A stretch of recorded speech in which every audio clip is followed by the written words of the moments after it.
Hello guys, welcome to my channel Titli's life. আজকে অনেক দিন পরে একটু লং ভিডিও আপলোড করছি। তো এটা অনেক আগের ভিডিওই ছিল, তোমাদের সাথে শেয়ার করছি। আলিপুরদুয়ারে গিয়েছিলাম আমি কালী পুজোর সময়, তো ওখানে রাম মন্দির করেছিল, তো ওটাই তোমাদেরকে আজকে একটু ঘুরে দেখাবো।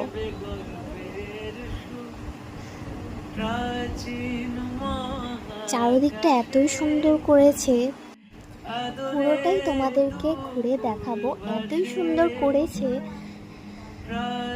চোখে না দেখলে হয়তো বোঝাই যাবে না। হয়তো আমরা রাম মন্দিরে যাইনি, যেটা আসল রাম মন্দির, সেখানে যাইনি, কিন্তু এখানে এসে মনে হচ্ছে সত্যিই আমরা রাম মন্দিরে এসে পড়েছি।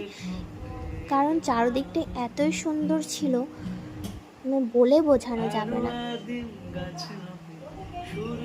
তো এই থিমটা করেছিল কালী পুজোতে,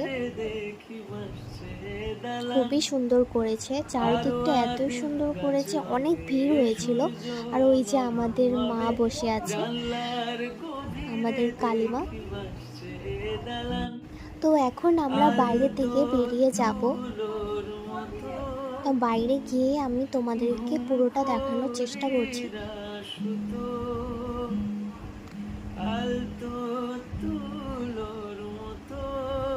এই যে বাইরে থেকেও খুবই সুন্দর দেখাচ্ছে। তো ভিডিওটা আমি আজকে এখানেই শেষ করছি। দেখা হবে নেক্সট ভিডিওতে। বাই।